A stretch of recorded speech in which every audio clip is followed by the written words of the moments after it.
live streamed, and it's a nice little warning to let you know that, whatever you say will be heard by others. So we'll have to just not talk about all the things that we've been talking about. Too bad. Too bad for the viewers. But hello, Facebook, and hello, YouTube. How are you? This is a fascinating night with a great collection of these experts from around the world, literally, to discuss the Battle of Guadalcanal. And this became a program that Glenn and I decided should be a two-parter if we're really going to do justice to the subject, if we're really going to justify having, say, Lars McKee stay up until 1 a.m. in Sweden to join us, or Dave Holland to join us when it's tomorrow morning in Australia. We should devote considerable time to this subject. And I'm very happy that our experts are willing to come back next week. Jeff Ballard, how are you? I'm Todd. Good to meet you. Thank you for joining us. Nice to meet you, Todd. Thank you for the invitation, and thank you, David, for making the connection. Your research is phenomenal, and your writing is phenomenal. Oh, well, thank you. This is right. This is right in my wheelhouse. So perfect. I'm looking forward to it. Perfect. Hi, Jeff. This is Glenn here. Nice to meet you. We haven't had a chance to interact at all, but but it's very nice to meet you, Glenn. Great. So we about ready there, Todd? We are about ready. We're about 1 minute away. And I don't have the big band music if we'd like to use that, but I do have the normal I do want to use the big band music. Hey, hold on. I'll find it. Okay. I'm getting there. All right, here. I'm not even going to tell you how I find it every time. It's like the most backwards workaround. I Google royalty-free swing music. You get to the same site I've been doing 100 times. All right, I am ready to go. Oh, I need to share my sound. Hold on. Oh, and this is all being captured. Okay, here we go. So that everybody sees how completely incompetent I am. All right, here we go.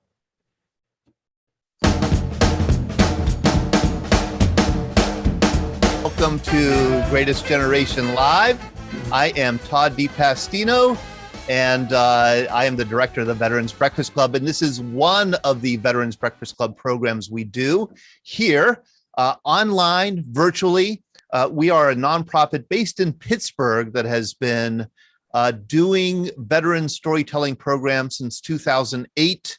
And beginning last year, we took our programming online, and we've been doing these virtual programs ever since. We've also gotten back into in-person events once again. In fact, if you live in the Pittsburgh area, we have an event coming up this Saturday, August 28th. 8:30 a.m. It works just like it does on Zoom. We have people in a room, and we have veterans share stories. I hope you'll consider joining us if you live in the Pittsburgh area. We're having it at Christ United Methodist Church on Highland Road in Bethel Park. I could send you the information if you don't have the info.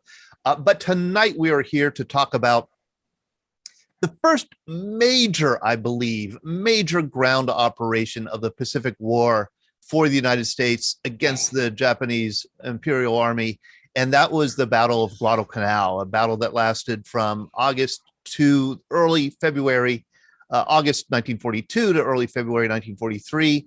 And we have some wonderful experts who very generously are joining us from all over the world, including Dave Holland, who gives tours who lived on Guadalcanal for 3 years. I didn't know you could live on Guadalcanal. So he's going to talk to us about that. But hosting is Glenn Flickinger's job. So I'm going to introduce Glenn, and I'm going to, first of all, thank him for volunteering to host this program. Every month you do it. And you also serve on our board of directors. You've been a wonderful advisor and counselor to me. And I'm very grateful, Glenn. Thank you. Well, Todd, thank you. What a very nice introduction. I appreciate it very much. So yeah, tonight, the Battle of Guadalcanal. One little gem about my background. I think I read my first book on the Battle of Guadalcanal when I was like in 5th grade. So it's been a battle, a campaign that I've been fascinated with. And I thought I knew quite a bit about the Battle of Guadalcanal until I met and have been talking to our guests for tonight. And I've had the pleasure to meet them via Zoom and speak with them 2 or 3 times. And boy, do we have 4 incredibly deep experts and some others like Lars on the line as well. So it's going to be mostly them talking us through this. And as Todd said, maybe before we went on Zoom, we're going to do this in 2 parts. Part 1 tonight and part 2 1 week from tonight. As the more we got into this material and the more expertise we kept adding to the program, we just can't give it justice in one night. Okay, so let me introduce our experts and ask them to tell us a little bit about themselves. First, from is it Brisbane, Australia, Dave? Where in Australia? No, Canberra. Canberra, the capital city. Yes. Dave is a Marine Corps veteran. He's lived on Guadalcanal for 2 years. And I have spent the better part of the last 2 weeks watching his videos on YouTube. He has an excellent YouTube channel, Guadalcanal Walking a Battlefield. Dave, tell us about yourself, your background in the Marine Corps. How in the world do you get to live on Guadalcanal? Okay. Thanks, Glenn. Thanks, Todd, for having me on. Yes. I was initially in the Marines for 8 years. I served 8 years in U.S. Marines. I was in infantry. I was a scout sniper, Marine Embassy Guard. And I had the pleasure on Embassy Guard duty to be assigned to Canberra, Australia. So long story short, what brings a young Marine back to Australia? A young Australian woman. So there I am. I live in Australia, and I'm considering myself an Australian now. But anyway, how did I end up on Guadalcanal? Well, I worked for the Australian government. So I had the opportunity to be deployed to Guadalcanal a number of times. Initially, the first time was in 2009. I went there for a few months on a short stint. And then in 2011 and 12, another month here or 6 weeks there. And then in 2018, I was given the opportunity to go there for 2 years to live. And I jumped at that chance. You know, former Marine, history nut, I finally get a chance to spend the time down in the weeds, so to speak, or the kunai grass, if you want to put it that way, of Guadalcanal. So there I am. Excellent. And I'm just going to jump in and say, Dave Holland, of all the interesting accents we've ever had on our program, Dave, you win the prize. I'm going to put a gold medal in the mail to you. It's a mix between Alabama and Australian, and it's absolutely wonderful. So thank you, Dave. Yeah, thank you for that. And next, I'd like to introduce Jeff Raker. Jeff, I know you have a day job, right? It's not history, but I wish it was, but yes. Yeah, I wish my day job was history as well, like Todd. Gotta pay some bills, right? Yeah. But Jeff, I don't know how you got into all this. You might explain that, but Jeff has a book. I'll hold it up for you, right? That I read a couple of 3 weeks ago, Leaving Mac Behind, The Lost Marines of Guadalcanal. And like I said, I've read a lot of history of Guadalcanal, but this was unique. This was very different. Gave me a very different appreciation for some different aspects of the battle. So Jeff, what is your background? How did you get into this? How did you decide to write this book? Oh, sure. Well, I grew up, I'm not military myself, but I had family in the service in World War II in particular. And I first got acquainted with the Battle of Guadalcanal through my grandmother. We were in a bookstore, and Dr. Robert Ballard just put out a book called The Lost Ships of Guadalcanal. And on the cover was a painting of the USS Quincy lying on the bottom of Iron Bottom Sound. And I was looking through this. I was maybe 10 or 11 years old, and thinking, oh, this is great. Let's consume anything that has to do with, World War II and military history, even at that age. And my grandmother comes up, looks over my shoulder and says, oh, is that the Quincy? And I look at her, I'm like, how in the heck did you know that? And she said, oh, that was my Uncle Ned's ship. And she said he went down with her and he was never recovered. And actually, while I'm thinking about it. This is Lieutenant Commander Billings of the USS Quincy, who was up on the bridge when it got hit by a Japanese shell and set on fire. And there's a very, very dramatic story about his last moments, which we'll save for maybe another time. But that got me interested in, really got me fixated on World War II history and sort of set the groundwork for the kind of much longer term project of researching and repatriating missing servicemen. I wound up with a bit of focus on the Marines. I had another ancestor, same grandmother's cousin, was in the Marines. He was killed on Saipan in July of 1944, and his sergeant was killed right next to him, trying to rescue him. And everyone else who was killed in this action was brought home, except for the sergeant. And been working to try to get him identified. Same as Arthur Irvin's Navy Cross Bronze Star recipient. And I know where he is, but we just have to kind of get everybody to agree to bring him back from Manila.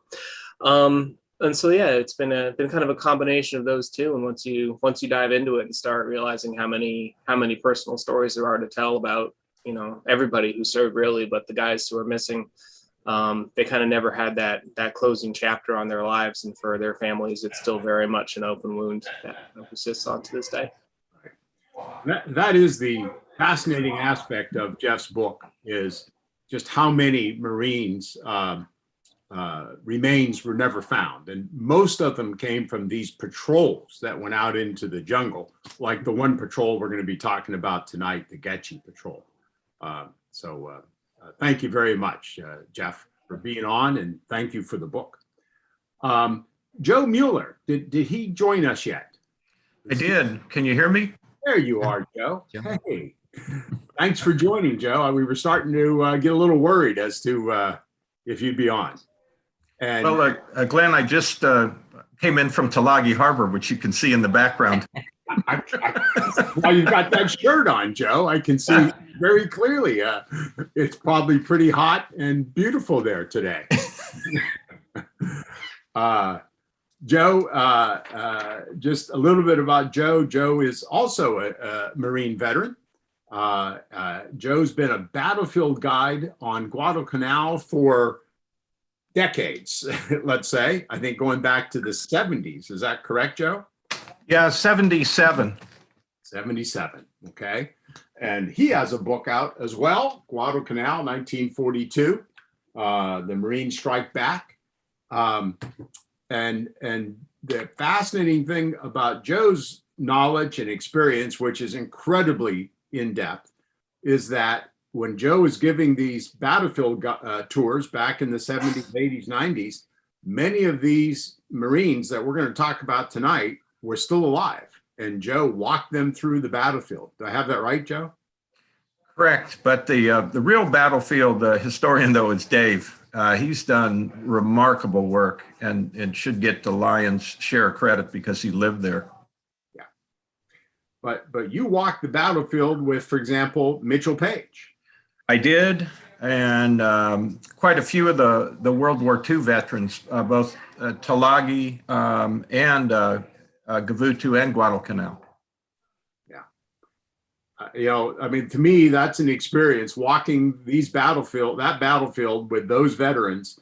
Well, obviously can't be done anymore. They're no longer with us. And for you to have had that experience is beyond the pale, I would say. So thank you for being on tonight. Thank you for inviting me. And then Jeff Ballard is also joining us. And I didn't get a lot of time to speak with Jeff before this, but his background is also in-depth knowledge about the whole naval history of the Pacific battles. He's been a Pacific War researcher for a long time. He has a book. Let me get this book title right, Jeff. From Island to the Cape, 42 to 43, the naval battles. Yeah, it's actually not a book yet. I hope to turn it into one, but that's just a lecture that I gave at Cal State Fullerton a year, well, before COVID. So tell us about your background. How did you get involved in? Well, maritime history, naval history is part of the family business. My father's brother is Dr. Robert Ballard. Aha. So that's, it's part of the family business. When I was 12, my father gave me his first edition collection of Samuel Eliot Morrison's history of the United States Navy in World War II, all 16 volumes. So I think by the time I was 16, I'd read all 16 volumes. Wow. But I kept going back to volume 5, The Struggle for Guadalcanal, and I read that over and over and over again. And probably, in the intervening 40 years, I've read it a dozen times from cover to cover. And I could, it just was captivating to me in terms of, sustained violence on the sea and on the air and on the land. There really aren't very many campaigns that will match the struggle for Guadalcanal. So I'm always interested in it. I do too have a day job, but in 2015, I went to the American Military University, and I got my master's degree in American military history and focused on the naval aspects of the Guadalcanal campaign. Interesting. Okay. And just curiosity, what is that in your background there? I think we now understand why it's how that came about. But yeah, this is the starboard waist turret of the USS Juno, which was discovered by the exploration or the research vessel Petrol on St. Patrick's Day in 2015. The Juno, the ship that the Sullivan brothers were on? That's correct. All 4 of the 5 Sullivans perished in the initial explosion. The oldest, George, survived for a day or so, depending on the accounts that you read, but eventually succumbed to the elements. Wow. And which of the naval battles was that one? Off of Guadalcanal? Well, the Juno was torpedoed on November the 13th, 1942, which just so happened to be Friday the 13th. The Juno was struck by a torpedo, which actually broke its keel. However, it was torpedoed a second time the next morning, and the second torpedo detonated the Juno's torpedo magazine, and the explosion was described as by one of the pilot of a B-17 who was flying. He saw the explosion from 40 miles away, and after in retrospect, he equated it to the explosion of its atomic bomb. Wow. So, and as I recall, there's 5 or 6 naval actions documented off of Guadalcanal, right? Right. South Island, the first one. So which battle was that one? Well, that was the cruiser. That was the prelude to the naval battle of Guadalcanal, the Joust of Giants, which was the action, the USS Washington. So that was on the 15th and 16th. This was on 2 nights previous. So this was the cruiser night action in which the battle in which Admirals Callahan and Scott were killed. Yeah. Okay.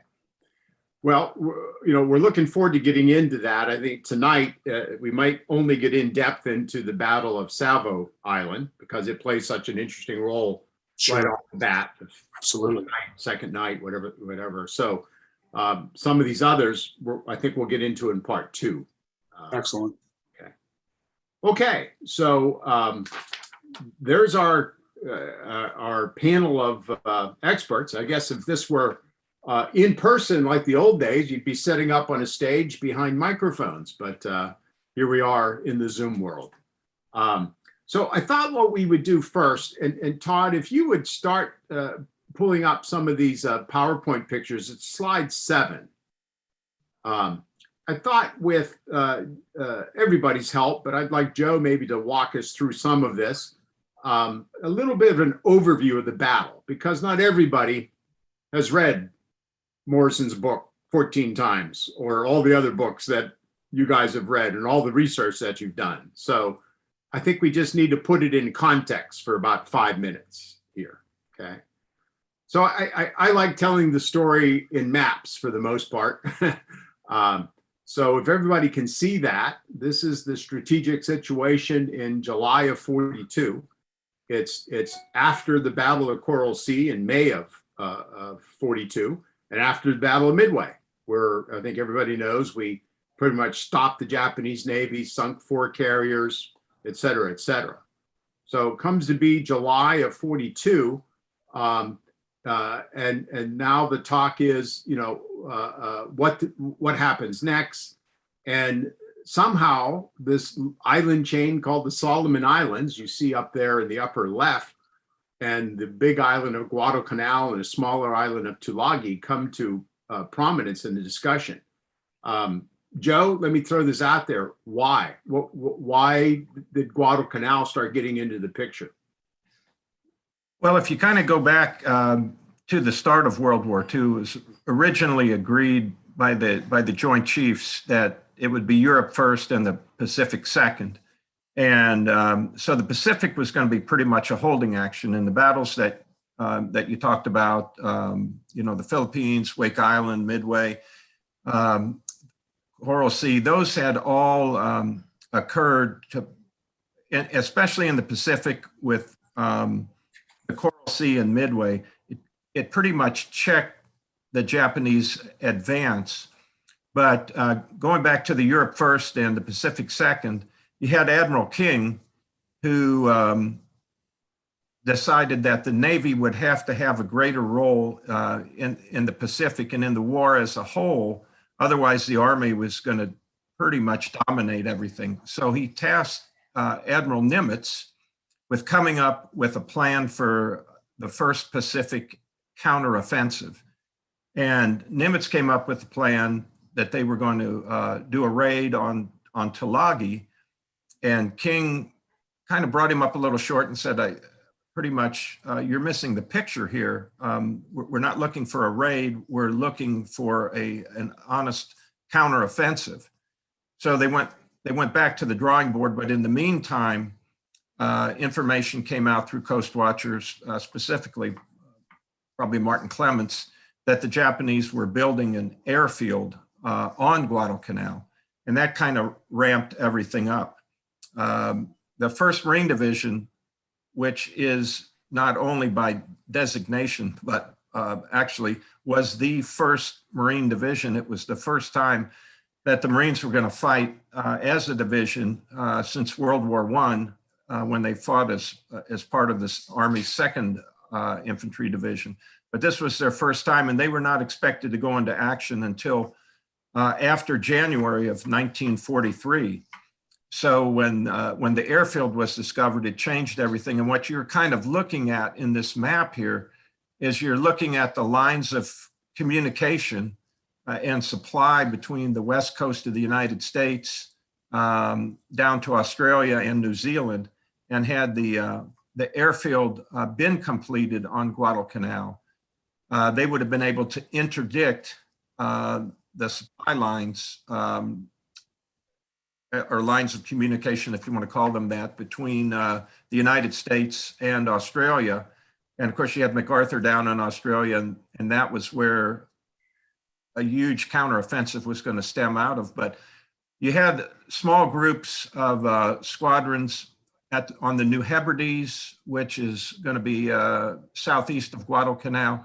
And also you had the French down in New Caledonia, which is going to be a little southwest. And also if you go a little bit north and east, you had Fiji.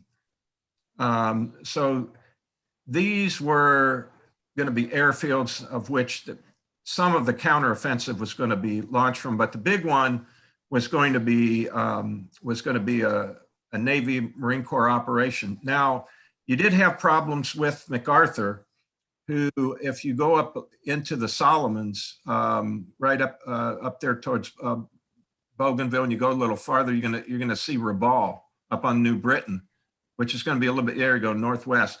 Okay, MacArthur wanted to attack Rabaul immediately, and King intervened in that with Nimitz and said, we're not going to commit our carriers in these narrow waters in the Solomon Islands and jump up to Rabaul. That was going to come later. Joint Chiefs came up with a plan, and they ended up shifting I guess it'd be called the latitudinal line over degrees or so that Guadalcanal, which would be the first phase of moving up the Solomon chain, would fall into a Navy Marine Corps operation. Right. And just move up there. So that kind of gives you the general overview. Todd, if you could switch to the next slide, you get a better picture. Here you go. Right. Okay. Right. Yeah, if you look up there, you'll see Rabaul is up on New Britain, and like I said, MacArthur wanted to get up there pretty quickly, and the Navy wasn't going to commit their ships into those narrow, restricted waters, nor were they going to put aircraft carriers under MacArthur, nor were they going to allow a Marine division to be placed under MacArthur for this phase of the operation. Right. And of course, it was Vandegrift who initially pointed out that, the airfield was going to be the critical part of the operation.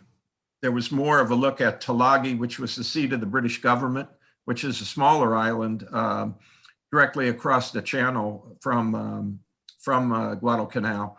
And they were also looking at other airfield sites within the region, but Vandegrift correctly predicted that the battle would be fought for the airfield itself, which was named Henderson Field after one of the Marine pilots that was killed at Midway. Right. And Vandegrift being the commanding general of the 1st Marine Division. Correct. And, like you said, 1st Marine Division being a title, mostly title only at that point. I mean, at that point, I think in Australia, they only had 2 of the 3 regiments. The 7th Marines were going to Samoa. So the Marines ended up calling this Operation Shoestring, as I recall. Well, yes, but also remember that even though the 7th Marines had been pulled out early and had gone to American Samoa, which they thought needed defending at that time, they were also, even though they were minus, they were also reinforced by the 2nd Marine Regiment out of San Diego. And the 2nd Marine Regiment was actually the first people to be committed in the Solomon Islands prior to the 1st Marine Divisions, because they landed at 2 points, Haleta and Halavo, which were peninsulas on Florida Island. And so they have the distinction of actually being the first Marines to step foot ashore in the Solomon Islands. And they were part of the 2nd Marine Regiment, but they were detached from the 2nd Marine Regiment and attached to the 1st Marine Division. And Todd, if you go to the next slide, you see the map of Guadalcanal Island itself, right? And it always fascinated me that, this battle takes place in a relatively small part of the island, only along the northern coast. And if you go to the next slide, Todd, you see where the 1st Marine Division lands. And I didn't put anything in here about Tulagi and Florida Island, Joe. But the Marines land on August the 7th, 1942. Correct. And they're expecting to be, a pitched battle on the beaches, and it turns out they were unopposed. Correct. That's correct. The opposition came across the channel on Tulagi and also on the Twin Islets over there, Gavutu and Tanambogo. Right. So the first casualty reported on D-Day on August 7th was a Marine attempting to open a coconut with a bayonet and slice his hand open. And medevaced out to one of the ships. Yeah, and that's portrayed quite humorously in that miniseries, The Pacific, as I recall. Yes. Yeah. So you see here, they land at this, is it Lunga Point? Is that the way you pronounce that? Well, actually, they landed at Red Beach, Glenn, which is a little farther to the east of the Block 4 River that you see there at the far right of the screen. Ah, okay. If you go far, there you go. All right, they landed over there, and Marine Corps Doctrine, which goes back to at least Haiti in the 15s and in the 30s, is that you would not land directly where the enemy was, but you would land at a soft point or a weak point away from his perimeter. So that's why they landed down at Red Beach. It was close enough that they could get supplies over into the airfield area, but it was far enough away. It was supposed to be out of artillery range. Okay. And as I understand, Joe, there really were no Japanese, or very few Japanese combat personnel on the island. It was mostly the engineers building the airfield and a few combat people to try to guard them. So when they saw the fleet off the coast and the Marines landing, they just sort of fled for the hills. Is that accurate? Yeah, that's pretty much. There was a garrison around the airfield, and there was another one for whatever reason down by the Guadalcanal River, which is farther to the west. Right. And that airfield was spotted by Twining, Lieutenant Colonel Twining, and I can't think of the Marine Major. They flew over the invasion area in the airfield on or about I want to say early July when they took pictures, and the airfield was nearly completed. In fact, the original invasion date was scheduled to be August the 1st, 1942. And they just could not make, the Marines and Navy could not make that narrow timetable. So King and Nimitz allowed them to postpone it until August the 7th, but the original date was slated for August the 1st.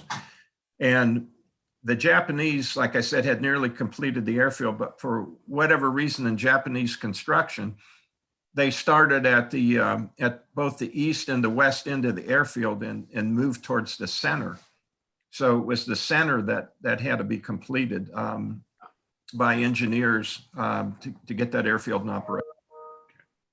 And at this point, Joe, a day or two into the landings, there's how many Marines on the island? 17,000 or so? No, you wouldn't have quite had that many, Glenn. You probably would have had like maybe 10 or 12, because you've got a battalion from 2nd Battalion, 5th Marines, which is over on Tulagi, and you've got the Raker battalion, which is slightly anemic when compared to a regular infantry battalion. And you also had the parachute battalion, which was over there on Gavutu. So, and you had supporting elements from 11th Marines, the artillery regiment, with them. But you did have a bulk of force of the 1st Marine Division there. So you probably had about 10, 11,000 Marines on board for this invasion on Guadalcanal itself. Okay.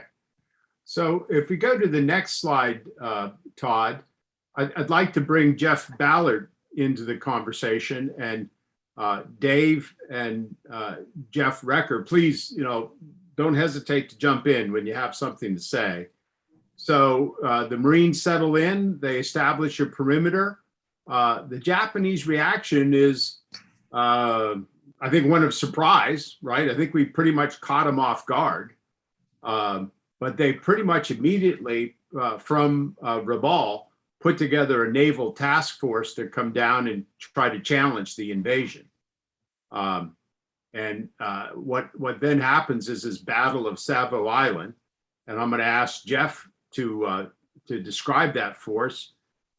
Was that the first or second night after the Marines landed? That was the night of August the 8th to the 9th.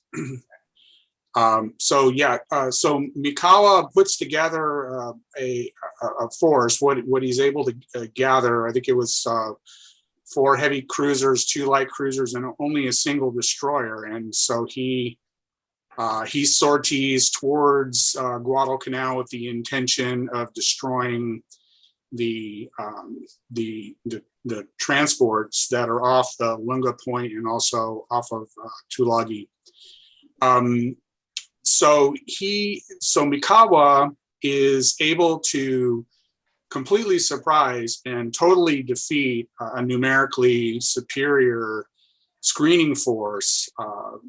Admiral Crutchley is in charge of that screening force, and he was actually not present at the battle. He was on board Admiral Turner's flagship Macaulay, talking or discussing with Vandergrift the fact that he was going to be losing his air cover from his carriers in the next day. So Crutchley divided his forces up into 3 parts: the south, the north, and the eastern force. I'm sorry, the western, northern, and eastern force to patrol the various entries into this Savo Sound. And as I said, Mikawa was able to sneak past the destroyer Blue and surprise and defeat in detail each of the southern and the northern forces. In the process of defeating the northern force, though, his fleet is divided, and he doesn't feel that he is going to be able to reassemble his forces and go back and attack the transports before daylight, in which case he's fairly certain that he will be caught and sunk by carrier aircraft. So it's the worst defeat in the United States Navy's history. It is important to remember, though, this is the first fleet action since the Spanish-American War, and I had on my bio slide, I have a quote from the Greek poet Ovid, who said, "It is right to be taught even by your enemy." And really, Savo Island is the beginning of the United States Navy learning how to fight the Japanese. Right. And weren't the Japanese especially well schooled and capable of night fighting? Absolutely. And their torpedoes were extremely good. Yeah, their torpedoes, the 24-inch diameter long lance torpedo was superior to the American Mark 15 in a number of ways. The Mark 15 had its own issues, and that was actually the subject of my master's thesis, was diagnosing and resolving the problems with the Mark 15 torpedo, in addition to developing the United States Navy developing torpedo attack doctrine. But yeah, they were superior night fighters. They had trained on night fighting for decades. They had superior optics, nighttime optics, and their lookouts were actually selected because of their night vision. Yeah, I found that fascinating reading that. Right. Can I bring up a point, Glenn, if I may? Please do, Dave.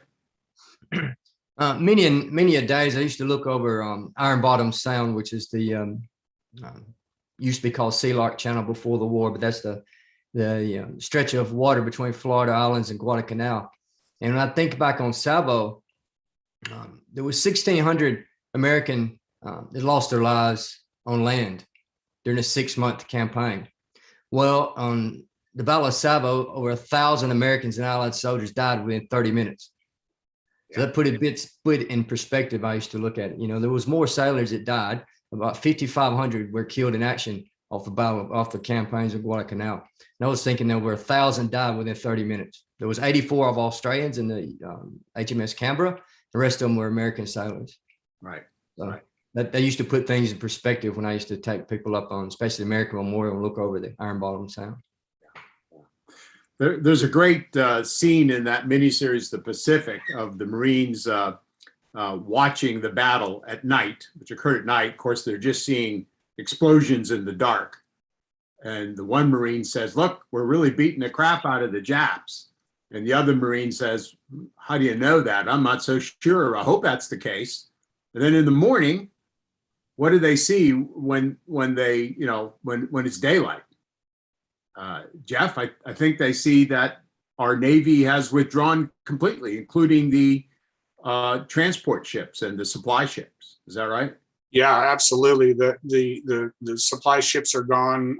The Atlanta is drifting towards Lunga Point and burning. Canberra, I think at this point, Canberra, if it hasn't capsized already, it's about to. The Vincennes, the Story, and Quincy, they all succumb to fire primarily very quickly. So yeah, it's not at all what the Marines hope to see. I could just imagine those Marines seeing all that and having a very sinking feeling in their gut about, right, what's going to happen to them. I actually got sorry, Glenn, I had a real good quote. I think that might bring that up. So this is from Chaplain W. Wyeth Willard, who was with the 2nd Marines, and he was watching this from the island of Gavutu. He says, "Sometime past midnight, we heard the distant thunder of our Navy guns booming away. Flares lighted the sky, and from the rear window of Lever's store, I saw the continued flashing. It seemed as if the sky was cracking to pieces or the heavens were breaking up. It was an awe-inspiring battle." And that's from some distance away. He's getting that effect. Right, right. We talk about missing Marines, Jeff, but a lot of missing sailors that'll never be found.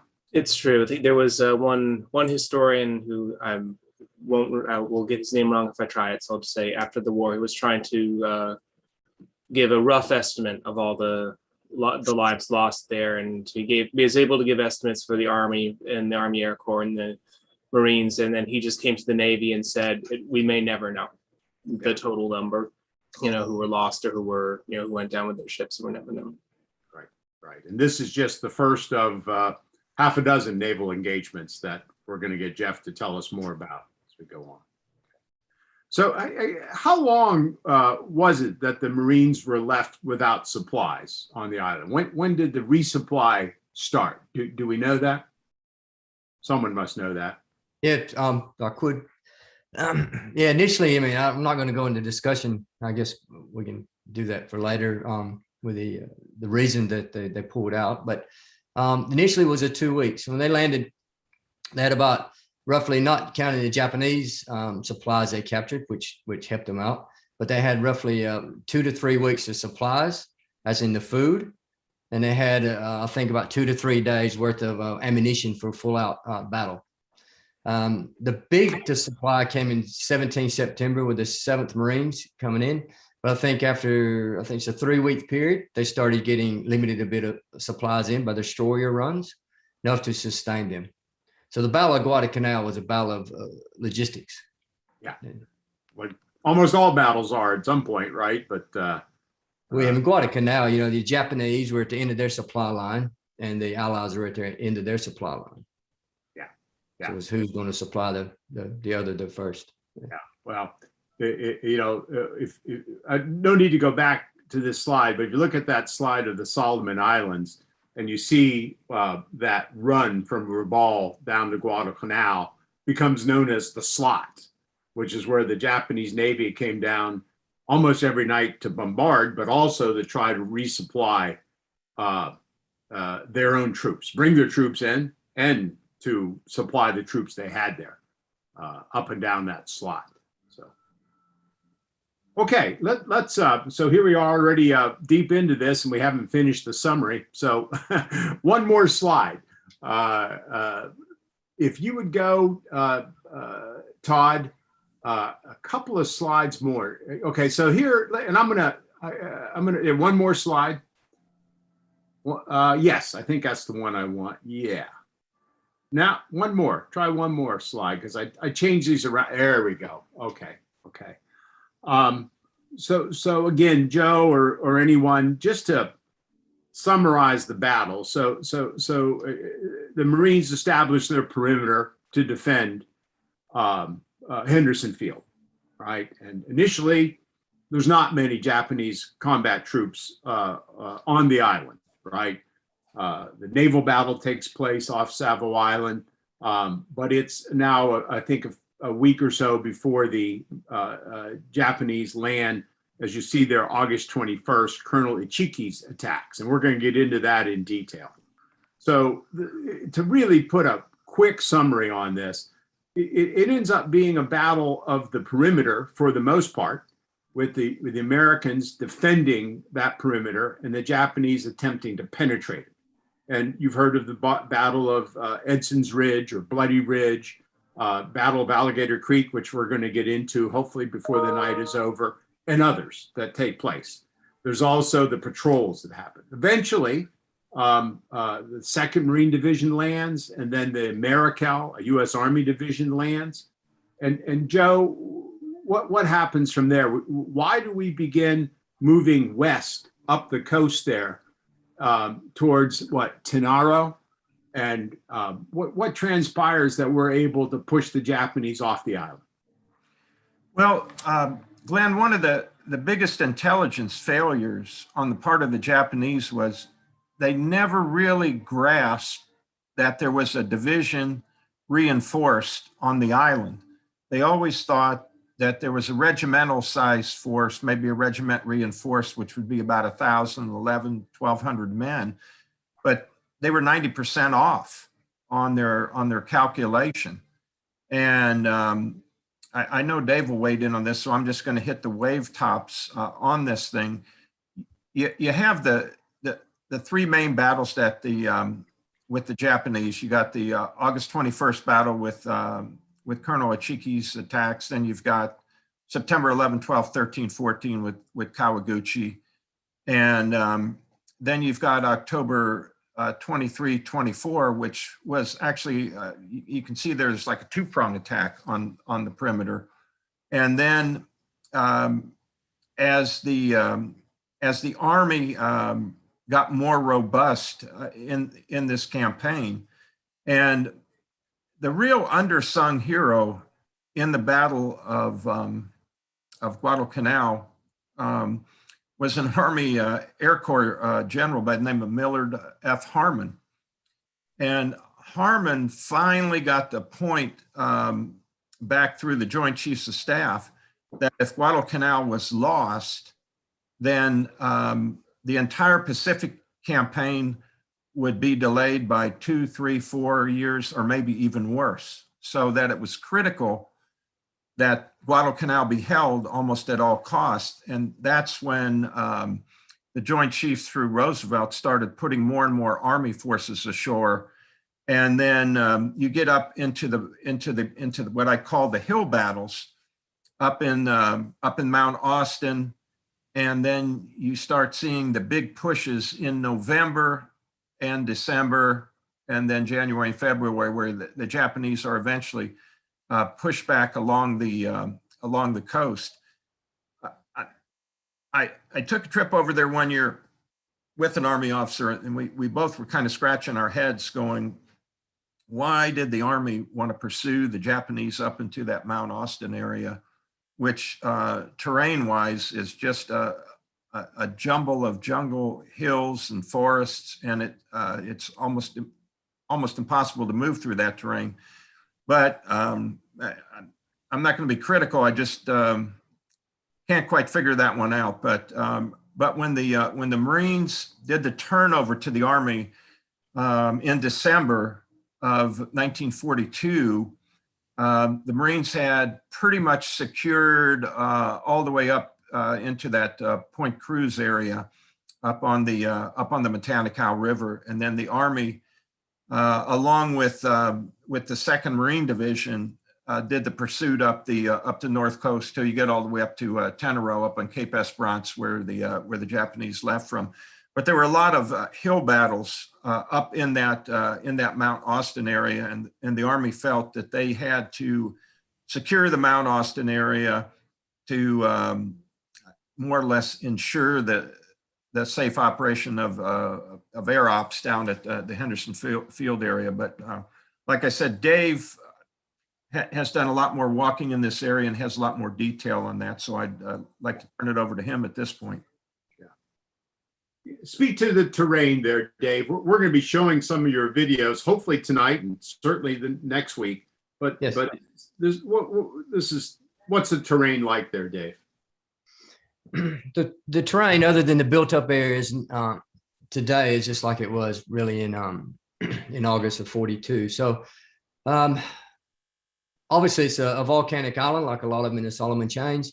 So you'll find the coral ridges are nice and open. So if you ever see the movie, especially the modern movie, the Thin Red Line, it gives a good indication, even though it was filmed in Northern Australia, it gives good indication of the hilltop. So it's mainly the kunai grass, the thick coral ridges, so the trees can't grow over them because there's not much topsoil.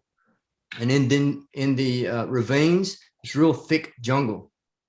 You also have long, flat plains of kunai grass, and this is one of the areas in the Lunga Point or Lunga perimeter you see there that the Japanese picked.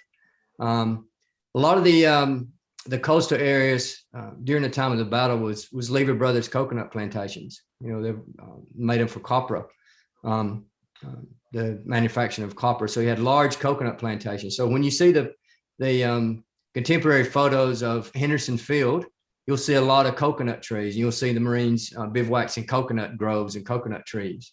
In fact, I don't know, I don't have it offhand, but there's a number of Marines actually seriously injured and a few killed from falling coconuts through the days. That was one of the things that, you know, in addition to at night they would get bombarded by the Japanese naval shells, and you had Japanese float planes flying over and dropping bombs on them at night. And during the day they were getting harassed, and, you know, then they're getting coconuts dropped on their heads. But yeah, the terrain is very brutal terrain to operate in. You know, we're not even discussing the wildlife, so to speak, and the tropical diseases and the other many things that will kill you there. I mean, the Marines had just as many casualties from tropical diseases and heat and so forth, right, as they did from combat. Oh, yes, it was obviously malaria. I think when they landed, when the 1st Marine Division left Guadalcanal and went to Australia, and that was one of the reasons they moved. Initially, they moved them to Brisbane, which is a subtropical area, and they put them in a swamp. So, you know, they were all coming down with malaria, and they said, well, we're going to infect the population. So they told MacArthur, then they put them on ships and took them down to a better climate down in Melbourne. So when you see the Pacific, a lot of them are in the Melbourne area. In fact, the Japanese will never know the exact casualties of Japanese that died in Guadalcanal. It's roughly around 20,000 died. Wow. Only about 9,000 died from combat-related injuries. The rest of them died of disease and starvation. The Japanese called Guadalcanal, amongst many terms, Starvation Island or Island of Death. The locals called it the Big Death. That was their name for the island at the time. Just the amount of people was dying. How many locals living on the island at that time? Yes. I don't have, there was locals. I don't have that information offhand, but they were scattered in small villages. The Melanesian culture, they lived actually on the beach sides, not in the mountains. So you'll find little villages, probably, I don't know, 10, 15, 20 huts. And when we show later some of the Gecchi photos, you'll see a village called Matanicow Village. And that was one of the larger villages there. And I think it had like 24 native huts in it. So they were scattered about, you know, there wasn't many villagers there. Right, a few thousand. Okay, so let's call this an end to the summary of the Battle of Guadalcanal. Went longer than I thought, but very, very good. And maybe, Todd, we stop here and see if there's any questions that are in the chat room, or if any of our guests would like to ask questions for a few minutes. That's a very good question. Yeah, please do. If you're in the audience here on the Zoom side, just raise your hand or unmute yourself. Hey, Trey, how are you doing? We have Trey here from Annapolis. Good. How to are see you doing? Trey. Good, good. We have Connor Ritchie also. This is our youth contingents here. Hello.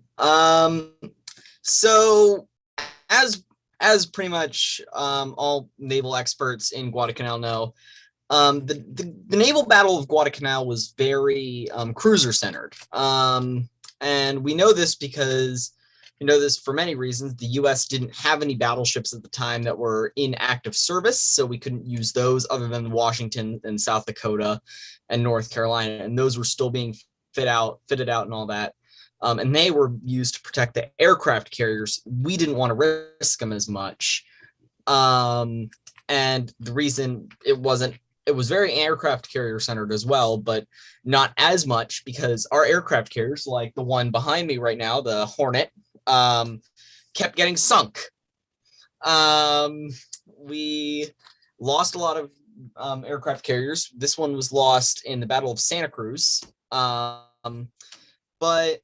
usually it's interesting because you don't hear a lot about the Japanese, the reasons why the Japanese didn't use any more battleships than they did. They only used two, which was the Kirishima and the Hiei, which were two aging battle cruisers that they had transformed into fast battleships by upping the armor, upping the superstructure a bit, adding better guns in the 30s and early 40s.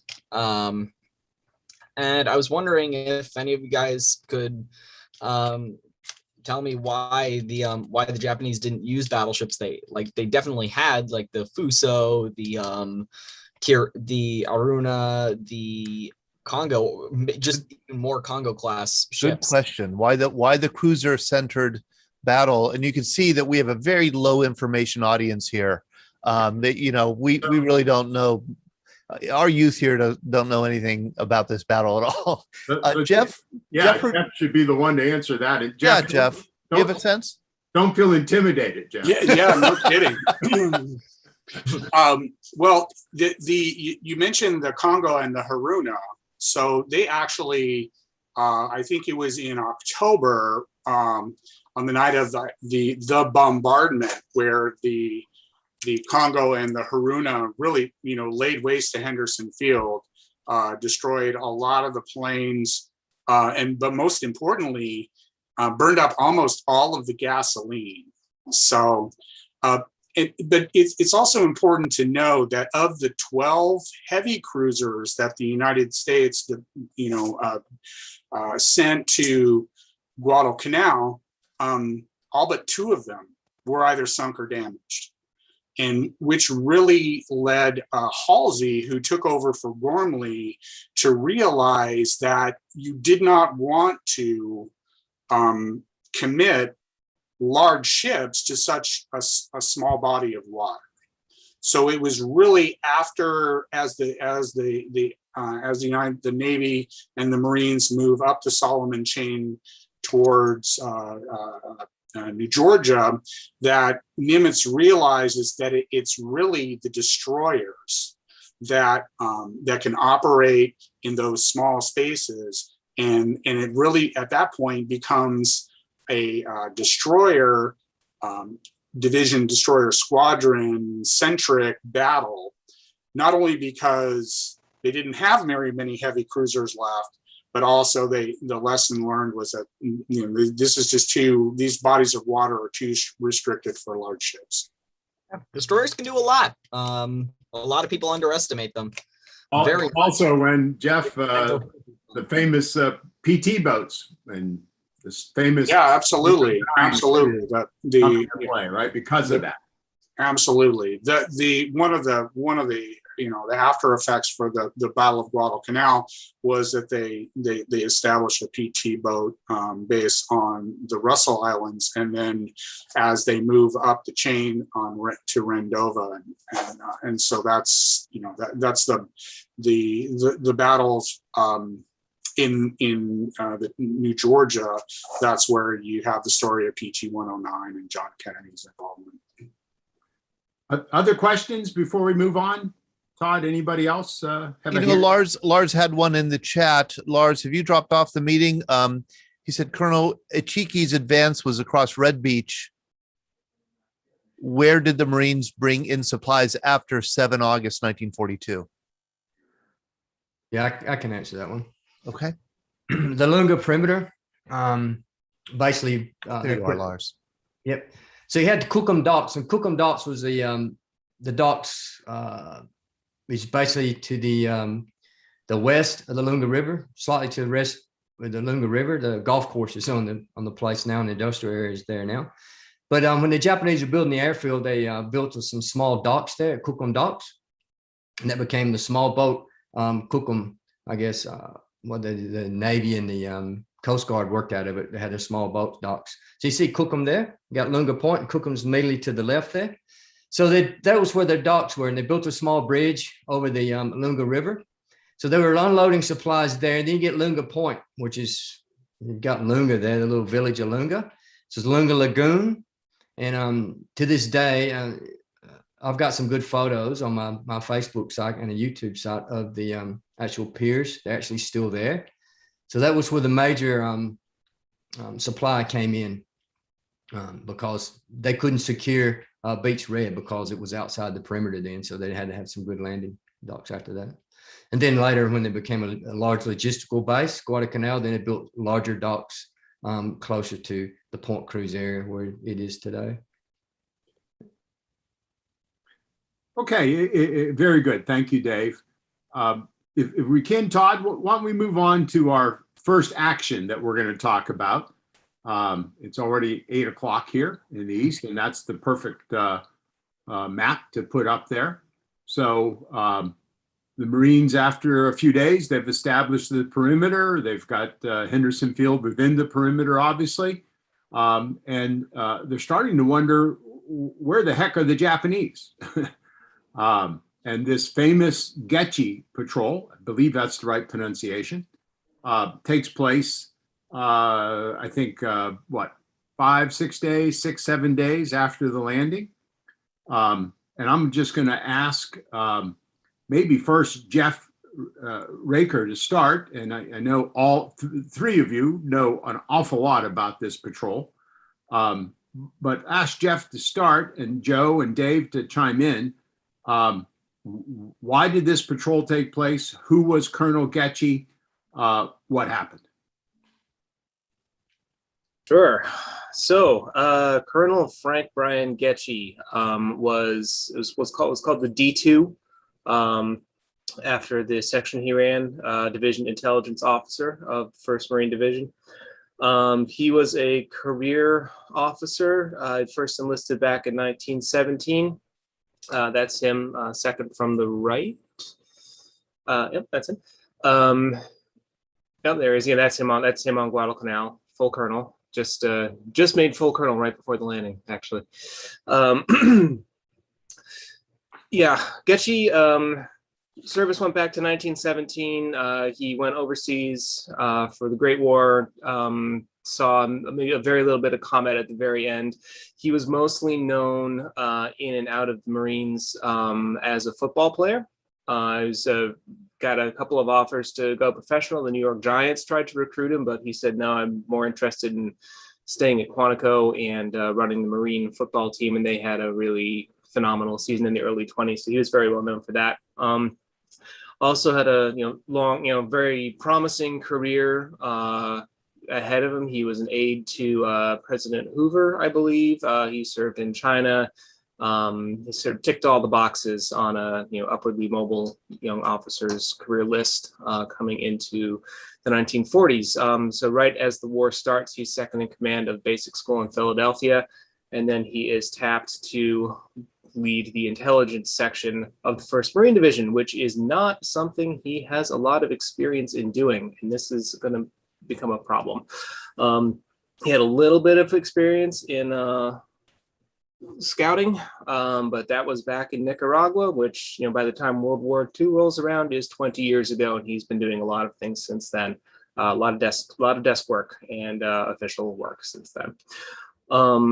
So Gecchi's placed in charge of D2, and so it's his job to not only sort of wrap up this brand new section, which is composed partly of kind of saltier old timers who have been put into intelligence, either because that's the only place the Marine Corps can think to fit them, because they are some kind of they're either disciplinary problems or they are considered to be not, non-conformist and not willing to bend really to Marine discipline and structure.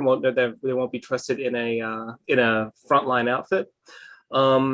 And guys who have just come out of college. There's one guy who wrote a phenomenal memoir named Thayer Sewell, and another one named William Hollingsworth White III, or Holly White. And these guys were college educated, new reserve officers who were coming in, and this was the only place they could think to put these guys with their specific skill sets. So the D2 section included lithographers, draftsmen, photographers, basically anybody involved in map making, translation, information and intelligence gathering, that kind of thing. It's not, intelligence doesn't mean you're not sneaking behind enemy lines and spying or anything like that. This is very much sort of administrative. You're making sure that the command staff of your unit knows the enemy situation, and most importantly, where his units are. That there's an entire section of the two sections at multiple levels, which is specifically, to keep tabs on where the companies are, where the battalions are, to make sure that people can get back and forth. So Gecchi overall, I think good officer, but not the right guy for this particular job. He didn't have it easy going in, to be sure. He had to put this entire thing together with a bunch of untrained guys who hadn't worked together before, on a very, very tight timeline, and they did their best. But when they landed and they found that the landings on Guadalcanal were unopposed, that was a big surprise, and everybody was really, really pleased about this, except probably for Colonel Gecchi and maybe his first Sergeant Custer, who thought, well, we thought that this was going to be the hard landing and that Tulagi was going to be the easy one. If we didn't know this, what else don't we know?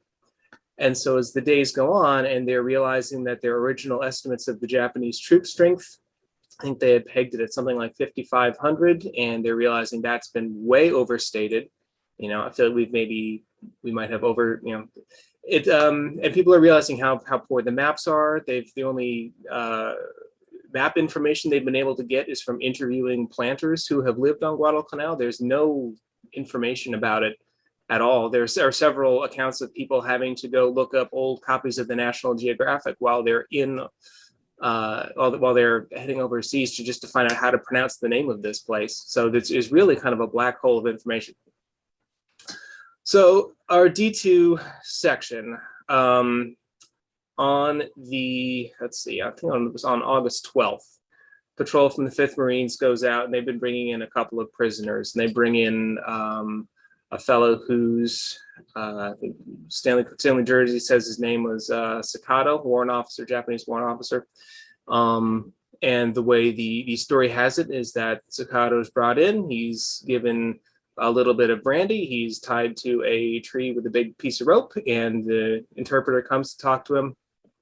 Sakato says, everybody's, we're all starving, tired, dispirited. Yes, I think I know, where my group would be willing to surrender. This gets combined with reports of somebody perhaps seeing a white flag hanging from a flagpole sort of farther down off of Point Cruz. All of these reports start coming in. Gecchi, who is desperate to get any sort of information that he can, to create some new maps, get a better handle on how many Japanese are out there, and also sort of figure out who exactly it is that he's fighting.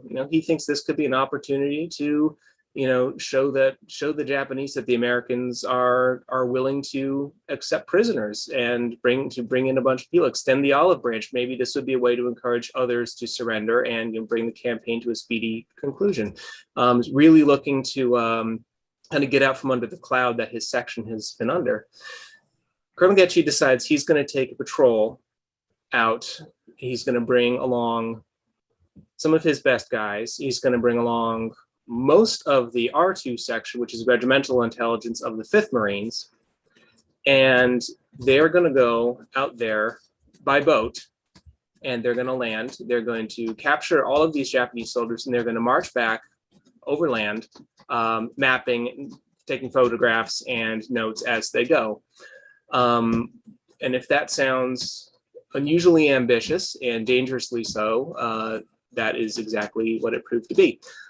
Because between them and Point Cruz is not only a whole bunch of terrain that they've never seen any closer than an aerial photograph like the one here, there's an area to the west of the Matanacow, which the 5th Marines has been bumping into as they've been out on their patrols, and which Colonel Whaling, who's their executive officer, has explicitly told Colonel Gecchi to avoid. He says it's a hornet's nest. Do not go in there under any circumstances. But Gecchi figures, it's okay, we're going way around this area. We're going to land the other side of Point Cruz. We're going to be fine. We'll deal with it as we get back. He makes a number of changes to the patrol's makeup right before they head out. His first sergeant, Custer. How many men on this patrol? 25. 25. 25 men, yes. We've got 24 Marines. We've got the regimental surgeon of the 5th Marines, Lieutenant Commander Malcolm Pratt, who's in his early 50s. Navy Cross recipient from World War I, but also probably not the right guy to be out wandering around. We've got actually, and so here's part of the section, and I know we've got William Few is on the line here, is the grandson of Platoon Sergeant Frank Few. And thank you, William, for joining. And I got your pictures, and I would have liked to swap one out, but I didn't have time before we started. Another interesting character on this is Lieutenant Ralph Cory. He's the language officer of the 5th Marines. He had recently transferred from D2. Lieutenant Cory had been in the Marines only since May. He got a direct commission because he was fluent in the Japanese language. He could speak, read, write. He was one of only 2 people on the American forces on the island who could do all 3 of those and do them well. So it gives you an idea of how well prepared we were to go in and understand the adversary. Lieutenant Cory also was heavily involved in code breaking right before and immediately after the start of the war. So having him even on the island was a potential intelligence catastrophe. So imagine if the Japanese had captured him and found out that we'd been reading their mail via the magic decryption. So I guess it's not good what happened to Lieutenant Cory, but it could have been a lot worse. So Colonel Gecchi takes several of his guys. He takes most of the R2 section led by Captain Wilfred Ringer. He takes along the surgeon. They head out from Kukum, I think they pronounced it. They head out. They're planning. They were supposed to leave kind of in the mid-afternoon. That gets pushed back because Colonel Gecchi is tweaking the makeup of the patrol. And it gets pushed back and pushed back and pushed back. Colonel Gecchi has to go talk to Vandergrift. He has to convince Vandergrift that this is a good idea. Vandergrift didn't really want him to go, but said, well, I guess I can't order you to stay here. And by the time they get ready to go, it's nighttime. So they all go down to Kukum. They get in a Higgins boat. They bring Warrant Officer Tsukato along with led by a rope. All climb in there, head out. They don't bring a radio. Everybody's armed very lightly. There's no heavy weapons more than maybe a Rising submachine gun. They're carrying very few rations, no radio. Nobody's briefed on the plan until they actually get in the boat. They start off. They see a flare. Colonel says he hasn't brought a radio. He has to go back and report it. So by the time they're getting out there, some of the members of the patrol, like Platoon Sergeant Few, Sergeant Art, who are experienced professionals, are completely fed up and have a real bad feeling about how this is all going to go. The coxswain of their boat gets disoriented in the darkness. Colonel Gecchi decides it's time to land. The Japanese POW, who knows where they are, starts protesting, saying, no, this is not the right place.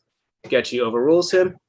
In they come. They hit a sandbar. They wake up everybody in the vicinity, which happens to be one of those combat guard units that's been stationed here.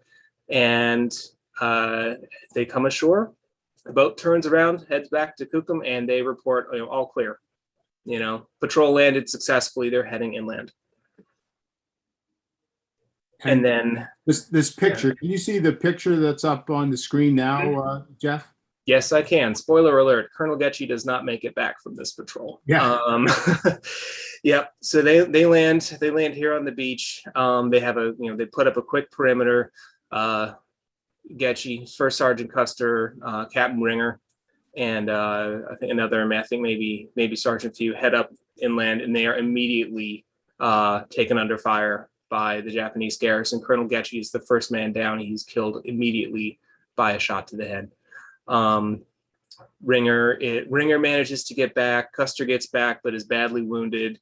And at this point, they're realizing that somebody goes running out into the shore or into the surf to firing his gun to try to bring the boat back, and the boat doesn't notice, and they realize that they're stuck here. Captain Ringer has to decide very quickly whether he's going to try to make a break for it or if he's going to put up a perimeter. But within a very few minutes, he's got several men who are very badly wounded. The only medical person they have here is Lieutenant Commander Pratt, who again is in his early 50s. He's suffering from the early stages of tuberculosis, and he is also very quickly, shot and badly wounded. So Captain Ringer doesn't have a choice. He can either leave his wounded men behind, they've got no way to carry them out, or he can form a perimeter defense and try to hold out until daylight. And that's what he decides to do. They can't get off the beach. They have to kind of burrow themselves down into the sand to form any kind of protection. And they said just through the night, they said there were kind of odd lulls in the fighting, and every now and again it would flare up, and the Japanese would fire a couple of volleys at them. They said every time they did that, they seemed to hit somebody. And Ringer decides he has to do something, so he decides he's going to send back some runners. Sergeant Arndt's the first one to go. He manages to make it most half by running, half by swimming. He gets in a shootout with some Japanese soldiers. It's a very intense escape story he has there. He then sends back Corporal William Bainbridge. You can see up there in the front row. Bainbridge tries to go by land because he's heard Sergeant Arndt shooting it out with somebody. Bainbridge never makes it back. They find his body the next day by the bank of the Matanacow River. After that, they send Corporal Spaulding, who is Gecchi's runner, to try to make. Corporal Spaulding manages to make it back, but they don't get there until about 7:30 in the morning. At the very sort of end of this, the sun's starting to come up. Frank Few still alive, but he's been wounded. He said he could see around him. He could see Captain Ringer. He could see Sergeant Caltrider. He could see, we thought somebody was Sergeant Stauffer, and they were the last men who were able to move. Ringer said, "Okay, we need to get off this beach," and they get up and they try to make it to the tree line. Another volley rips out. Stauffer goes down. Caltrider goes down. Ringer goes down, and Sergeant Few turns and books it for the water. Dives in. He manages to swim out, and he could hear, he could hear the bullets churning the water around him. And as he came up for air and turned to look back, saw this would become the big legacy of the Gecchi Patrol. He said he could see the sun glinting off the sabers and bayonets of the Japanese troops as they overran what was left of the Gecchi Patrol. So of all these men, only 3 managed to make it back. Few, Arndt, and Spaulding. They sent out, and they tried to send a rescue force, but nobody knew exactly where Gecchi had landed. I think they sent a company of the 5th Marines out by boat to where he was supposed to go, and of course they landed there and they couldn't find anything. They sent a company of the 5th Marines overland. They ran into another Japanese garrison. Had a little fight with them, suffered some casualties, lost a Marine there. Could not reach members of the patrol, and nothing more was seen of them for another couple of days. But what the immediate effect of this was, and I think Glenn, I had a slide in here that shows you. Yeah, so this is the roster of the D2 section, the R2 section, 1st Marine Division, and 5th Marine Regiment. So if you go to the next slide, this is everybody who went on the patrol from both these sections. So you can see most of R2 had to go. And this is the casualty rate. So you can see R2 of the 5th Marines is essentially wiped out. The D2 section has got most of the privates and PFCs. A lot of these guys are very new. Captain Moran would take over intelligence duties. I don't know much about Lieutenant Philpott, who was supposed to be the second in command. I assume he was quite new to his role. Lieutenant Sewell was just out of college. So the few guys you have left are very inexperienced. And the problem with this is not only a horrific loss of life in one of the most terrible massacres of the Marines experienced up to this point. These are trained specialists who you can't easily replace from your force at hand. So you've lost kind of at this one fell swoop, some of the best map makers, some of the best draftsmen, some of the most experienced scouts in the entire 1st Marine Division. And kind of as a result of this, Vandergrift he clamps down on, but he says no more of these patrols. He said we can't risk losing these kind of guys again. Intelligence before the war had been fairly overlooked as part of the overall Marine Corps doctrine. They were really focused on developing themselves as a landing force. A lot of the more logistical stuff, they figured, well, we're going to be in there for a brief period. The Army will come in and take over. They'll have to handle the long-term campaigning, that kind of thing.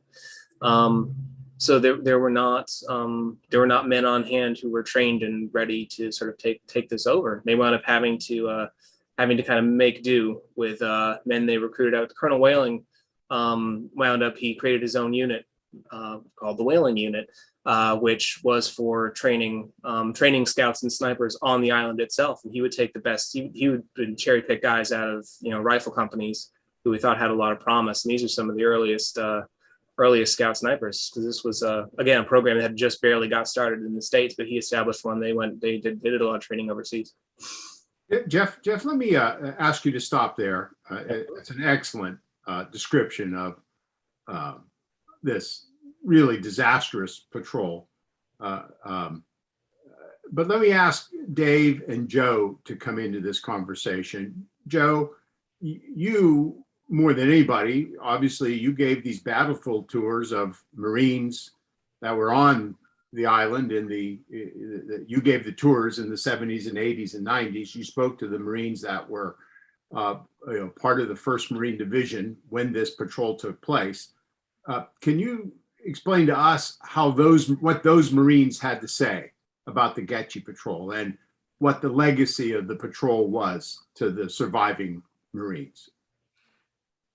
Okay, well, pretty much what Jeff said is the way things were, but you had a couple of things going on during that time period. Number one, yeah, you're right. There was a lot of joking going on about, they kind of even bring that out in the movie Guadalcanal Diary, where they say, I'm tired of landing against all this heavy opposition.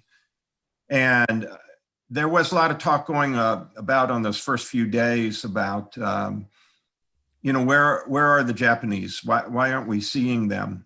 And 2 patrols actually went out. One under 2nd Lieutenant John Jackham. They went out towards the east, and 1st Sergeant Custer was going to lead a patrol going to the west. The mission was to go out, do a scout west of the Matanikau, land. Actually, they were supposed to land during the daylight hours and then go up in the hills to the south of the Matanikau, bivouac overnight in those hills, and then make their way back to the east, coming back into the Lunga perimeter. That was the game plan.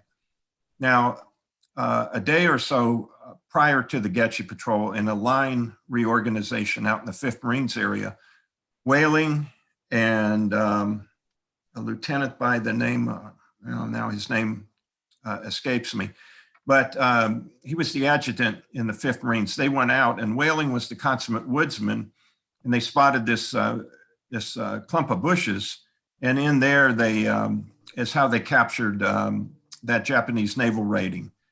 They brought him back to the 5th Marines area where he was interrogated by a captain who had a background in Japanese by the name of Wolf, when an air raid occurred, and they waited to the air raid, and then they got him back up to the division CP.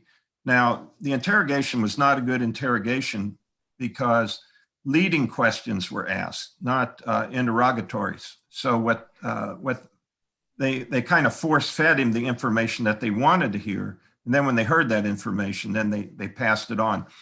They got up to the first headquarters, 1st Marine Division area, and that's where they put the rope around the warrant officer and all that, and Gecchi was complaining about the fact that they had seen white flags down by the Matanicow, and now they had this prisoner who was saying that people wanted to surrender, so they ought to get an expedition and go down there. Vandegrift was actually dead set against it and told Gecchi, Frank, I'm not going to tell you that you can't go. I'm just telling you I wish that you wouldn't go. And there was friction between the D2 section and the D3 section. The D2 section was referred to as the Me Too section, and the D3 section was referred to as the We Three section. And I'm trying to think, now I'm having brain fade, that happens when you get old.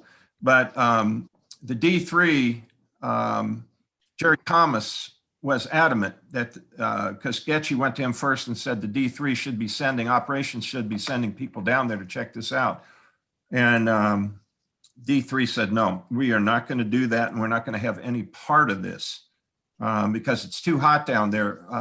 If you go to Trugaskis's book, he talks about how it's either A or B company went down there to the Matanicow, and they kind of ran into a hornet's nest down on the west bank of the Matanicow, and they pulled back. So Whaling knew that there was potential strong enemy force down in that region. That's where he cautioned Gecchi not to go down and land west of the river, but east of Point Cruz. They should land west of Point Cruz. Gecchi kept pestering on this idea, and he more or less took over First Sergeant Custer's patrol just by force of character, personality.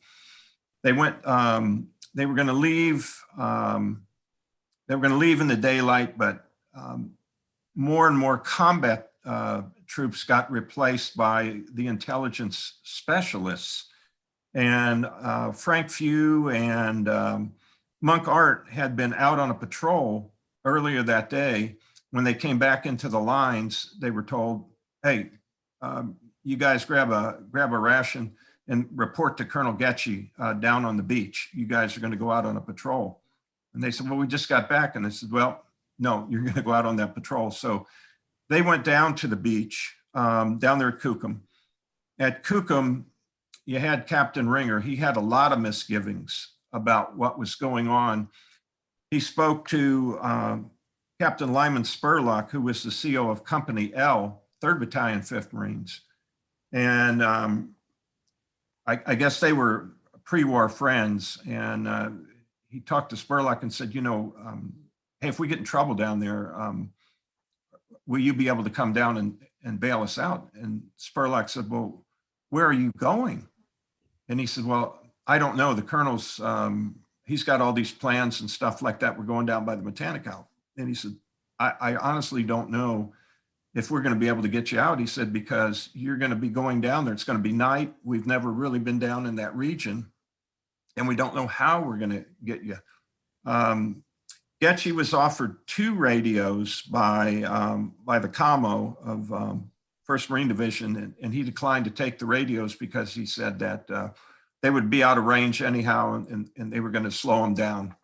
And so the radios were declined. Gecchi left the perimeter roughly around about 1800 or so. They saw this flare as they were leaving, and there's confusion in the accounts whether Gecchi thought that this was kind of a Japanese flare or that the flare was a recall to have them come back. So they went back to Kukum, and Gecchi took a Jeep and went up to the CP to find out what was going on. No one knows what that conversation entailed. Gecchi came back and they took off, and it was nearly dark. And they proceeded west to go west of Point Cruz, but they landed east of Point Cruz. And when they landed, the Matanikau River in that region creates like a building beach. All the sand, the silt, the soil from up in the Matanikau washes out and it forms a sandbar just off the coast there. They struck that sandbar, and in an interview I had with Frank Few, he said when they got off the boat to rocket off, they made enough noise to wake up every single person in the Solomon Islands. Joe, I'm sorry. I'm going to interrupt you just to tell people I'm putting up a picture. Thank you very much, Jeff, for posting this. This is a platoon sergeant, Frank Few, and we have Frank's grandson, William, on with us tonight, and we also have First Sergeant Custer's son with us. CS Custer is with us, and I just wanted to take a moment and introduce both of you, let people know that you're here, and invite you, not to interrupt Joe's account, but to invite you to kind of share whatever your grandfather and fathers ever shared, the stories that were passed down in your family, I should say. I should say this photo is courtesy of William. He sent it to me right before we got on our meeting today. It's a great one. Private from the family archives. Is that Guadalcanal? Looks like Guadalcanal. Yeah. So the caption on the back is that this is the day of the patrol. The day of the patrol. Yeah. Mm-hmm. Well, Great photo. I'd love to hear from those family members if they'd like to comment, share anything with us along the lines that Todd did ask. Well, this is go ahead. This is C.S. Custer.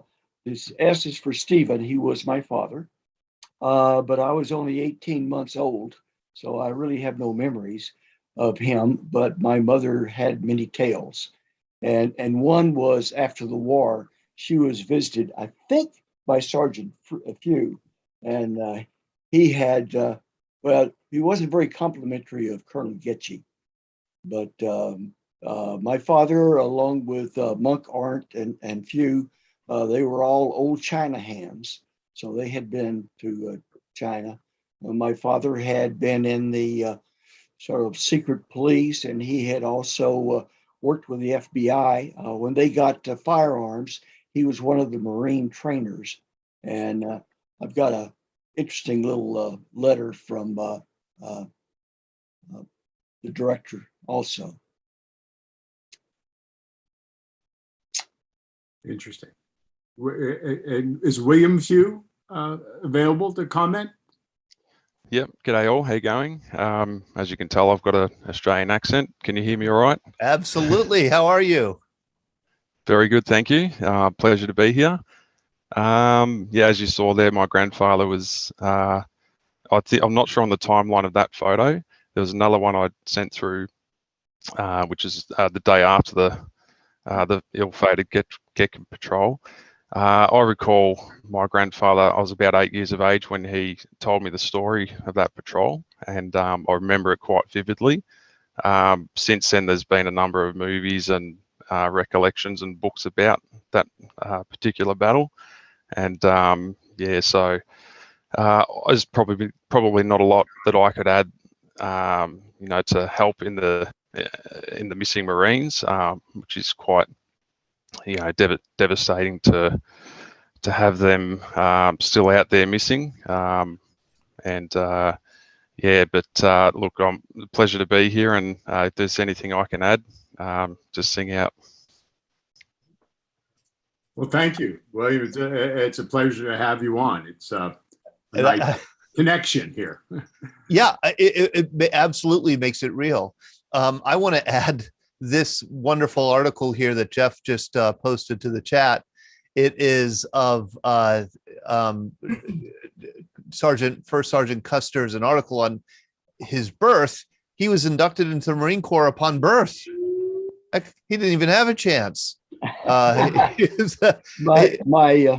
father at the time was in the recruiting business and in Nashville, and in fact he was even on the Grand Ole Opry.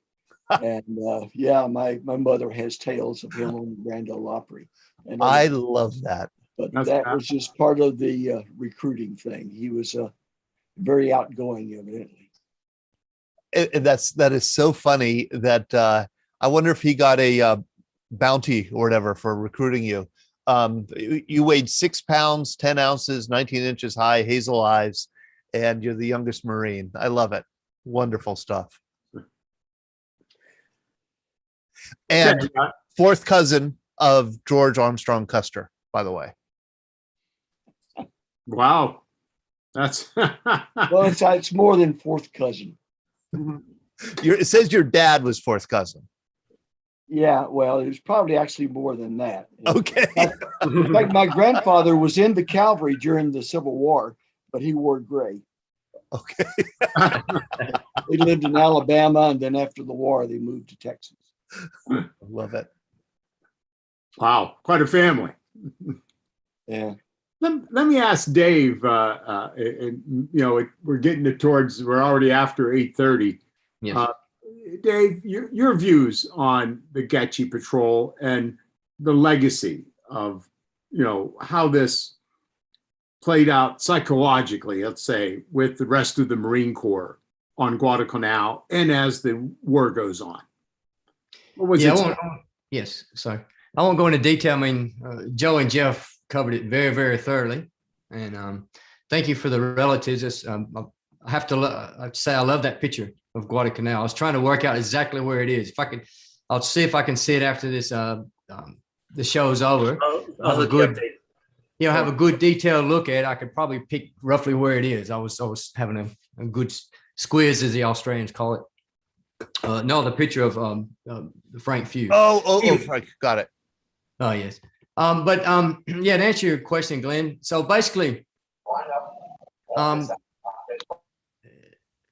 the attitude with the Marines then, just like they said, there was a lot of misinformation came back, but in the Marines' mind, it was a trick, by the sneaky Japanese. They said they were going to surrender. Then we tried to go in to capture them. Then they tricked our guys and they killed them.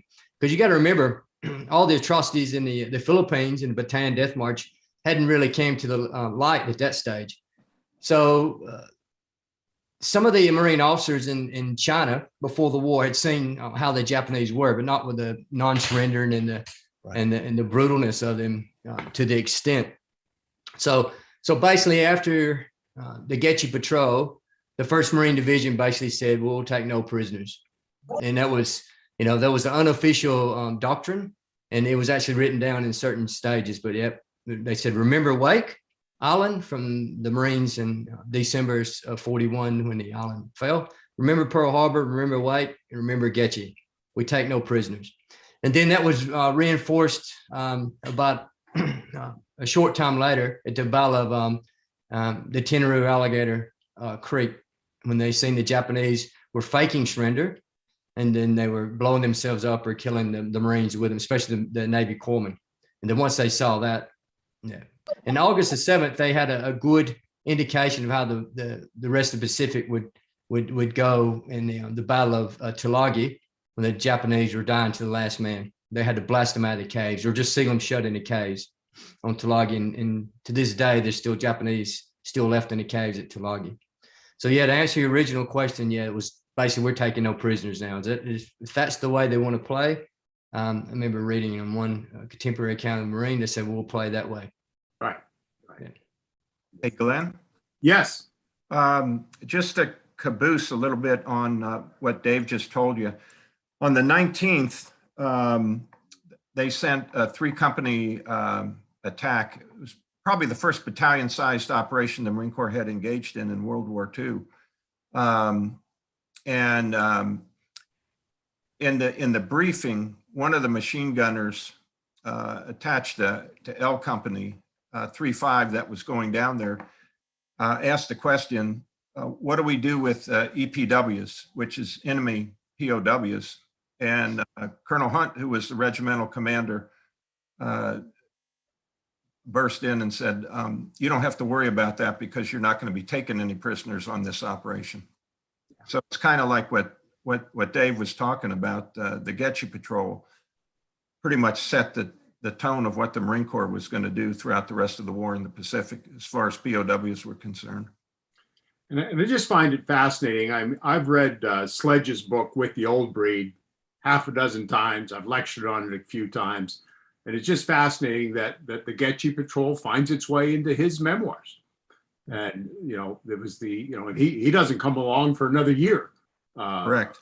Into the war. So it gets passed down word of mouth through the Marine Corps. As one of the things is as an example of Japanese brutality and savagery and warfare. Yeah, it becomes a legend. Yeah. Listen, we're well past our 8:30 soft deadline. I'd like to just, if we could, Todd, if you're okay with this. I mean, I hate to leave the Gecchi Patrol behind, but we can come back next week and answer more questions.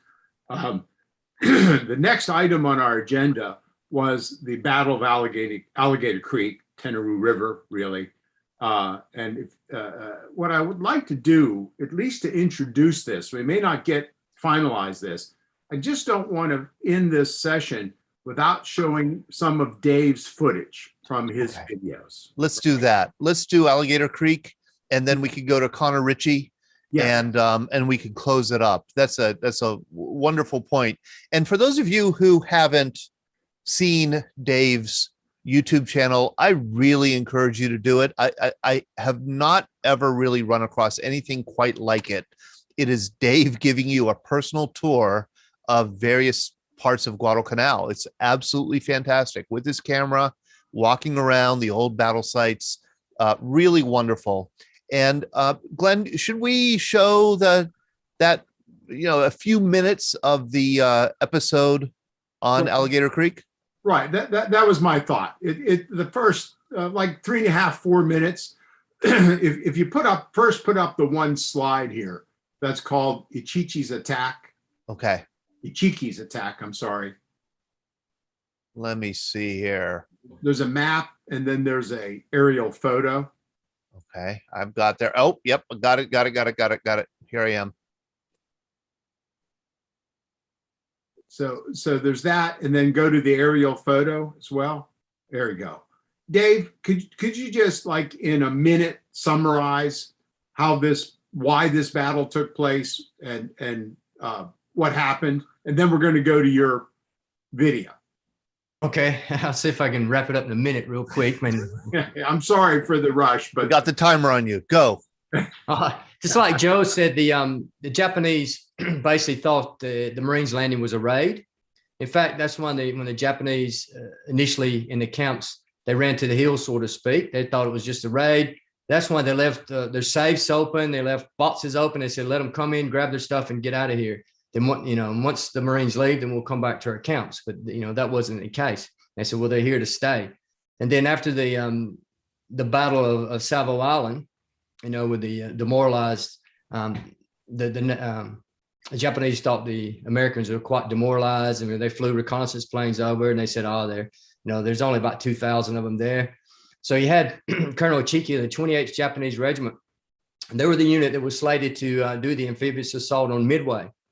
And as we know, the Midway battle, they didn't get a chance to assault Midway. So they put them in truck, and they were at truck having a bit of a rest. And they were about to ship them back to Tokyo or somewhere in Japan. I don't know if it's Tokyo. And they said, look, we've got these Americans that just landed on Guadalcanal. It's a small raid. Can we get rid of them? So they told Colonel Ichiki, who was one of their better commanders. In fact, he was an instructor at their infantry school. He was a major. It started the Marco Polo incident in the Chinese War. So he was real well thought of and respected. And his regiment was considered an assault crack unit.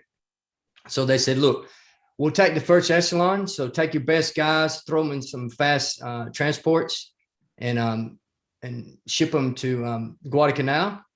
And then we'll send the rest of your regiment in the second and third echelons. So basically, he was giving some loose orders that once you land there, make an assessment. If you feel like you can take the airfield, take the airfield. If not, just wait for the rest of the troops. But, the Japanese at that stage had really never been defeated. They'd had some setbacks in the Philippines and a few other areas like Malaya, but never had a real setback. So they were using their bamboo spear tactics. Like I said, I'm way over a minute now. I could go in a lot of detail on this. They're basically using bamboo spear tactics, and to sum it up very quickly, what they planned to do was advance straight down the beach. They tried to do a reconnaissance, and that was the famous American Bush Patrol, and Captain Bush a day before had basically killed the reconnaissance party from the Gecchi detachment, and they knew something was up. And so what they were going to do is the jungle is very thick on the Ilu River, which you have there, where Alligator Creek is basically a tidal river. And the only passable place really is roughly the sandbar at low tide. And that was where the coastal track, the pre-war coastal track was on the sandbar. That's how people got back and forth. So they thought, well, what we'll do is, the spirit of the bayonet, the offensive Bushido code, we'll just bamboo spear tactics will rust them. And just like the Chinese, they would just run, and that's what they tried to do. And so it was if poor reconnaissance, underestimation of the enemy. Right. And if you've ever seen HBO's The Pacific, you'll see that battle, what ensued in the Battle of Alligator Creek, just horrific. Yeah. So could we play those 3 or 4 minutes from Dave's YouTube tape? Let's do that. Let's do that. It's just incredibly well done, and this is called the teaser for next week, because there's other videos of Dave's we want to play. Oh, I can't hear it, but I'm not sure if you can. Cannot. I cannot either. Sometimes this happens. Battle in the Guadalcanal there you campaign, go. so I hope you guys enjoy. I can hear it. Can you? Roughly about 0130 on August the 21st, 1942. The Gecchi detachment of the Japanese 28th Regiment attacked this position, known as the sandbar, Ilu River, or Alligator Creek. It's also known as the Tenru, as Marine mistakenly called it at the time due to their maps. So what you see directly in front of me is the Marine positions, basically walking from the east, heading to the west. There's been some recent clearing in this area. The mouth of the sandbar is at low tide, so it's very passable at the moment. And on the night of the 21st, it was passable to this small area of sand that you're looking at now. That's what the Japanese attacked over. So this little channel, I guess you could call it, is just a tidal channel. It's not really a creek, the Ilu Creek or Alligator Creek. It's more of a tidal basin. It fills up when high tide comes. So I was looking at the maps during the time of the battle. So roughly what you see now, the way the river is, or the creek channel there, is roughly the same. So I'll post some maps up to show you then and now. Great picture. That was actually the planes coming in the day before. So roughly this area here, just looking out across Iron Bottom Sound. You can see it in the distance. We're going to focus on it. That's the Florida Island. It's got up the boat. And in the distance there, past the little fishing boat, the Savo Island. So the Japanese Colonel Gecchi ordered 3 assaults throughout the evening on the 21st across this small sandbar here. You can see the mouth of the Ilu River, Alligator Creek right there. The sandbar is here, Marine positions are directly in front of us. There's actually a famous photo taken of a number of dead Japanese directly in front of us there.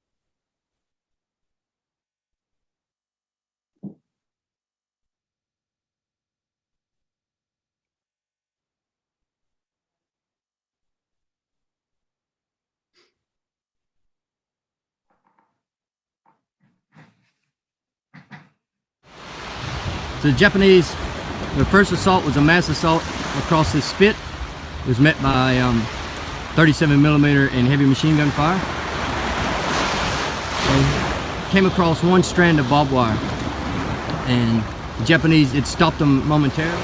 But these Japanese troops were being assault troops, were some of the best Japanese trained troops they had at the time, the 28th Regiment. In fact, they were slotted to invade Midway. And obviously you know from the Midway battle, they were turned, Marines landed here, they were diverted. The first detachment, Colonel Gecchi, was to land and basically do a reconnaissance and wait for the rest of his force, which is going to arrive a week later. But Gecchi decided to attack. So the second assault he sent was directly across this spit tube, and it was turned back. Here's some great drone footage by my friend Michael Holmesby. He runs a YouTube site under the same name, so it's Michael Holmesby. He's got some great YouTube footage of Guadalcanal. So here we are on the east bank, looking back to the west. So in the Japanese positions and looking over at the Marine positions. Then the distance is Henderson Field. We're panning back to the south, and then looking back up the creek. You might can pick out Mount Austin in the distance there. I'm standing at the mouth of the Alligator Creek now, looking directly south. You can see the locals have a few huts there on the west bank. You'll notice as I walk around, Marines had a good enfilading fire. I'm going to stop it there. We'll save more for next time, but that gives you kind of a flavor of Dave's YouTube channel, which is just fantastic. I mean, you could, I hesitate to put it this way, but you could waste a lot of hours just, or enjoy a lot of hours learning about the Battle of Guadalcanal on that channel. Just absolutely stunning, Dave. Your work and your research is wonderful. I didn't make them for a documentary. I mean, I shot them on an iPhone 7. Yeah. You know, you edited on the iPhone 7 and use Solomon Island internet to upload it. So I mean, it's made for. I made the videos for those who've actually been to Guadalcanal and did like the week-long tour, or the ones who will never ever get a chance to go to Guadalcanal. And it gave me a chance to go to the parts that people have never ever visited. So yeah, that's why I made them for.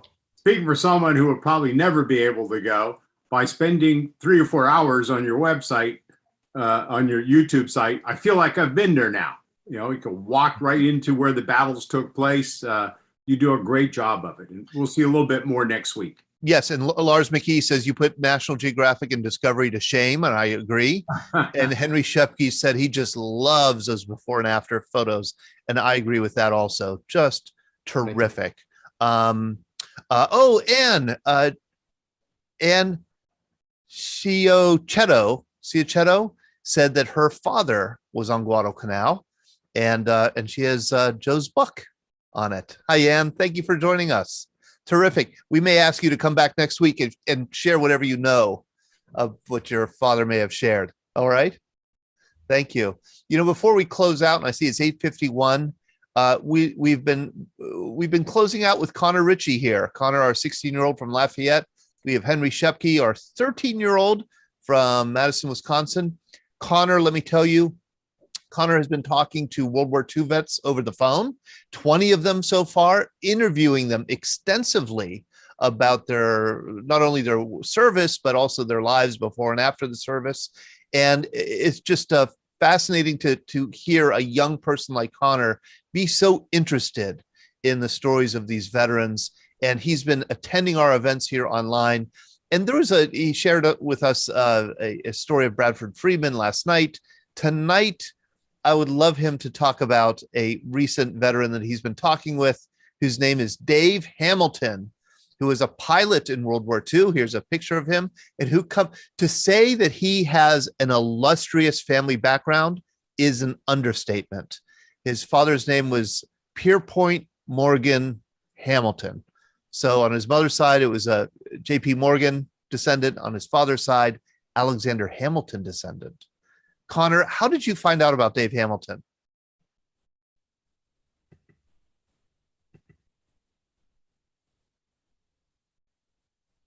Let's see, Connor. Are you with us, Connor? I'm going to scroll down. Connor, if you could just unmute. Oh, yeah, there you are. Oh, we heard that, Connor. All right. So we hear you now. Connor, I ask you, how did you learn about Dave, and what does he had to say to you? Oh, he said a whole bunch, man. Yeah, you got all the information right there. His father, Pierpont, actually, but you can call him Pierpont, but his dad was a Medal of Honor recipient in North Africa, and he had a various amount of assignments. At first, he was in World War I, served with Major Toohey Spots, if you know who that is, who Right. later became general. And his father in World War II was assigned by Hap Arnold to Mountbatten's commandos in the Dieppe raid. And then his dad was assigned to Major General George Patton in Virginia for the task force.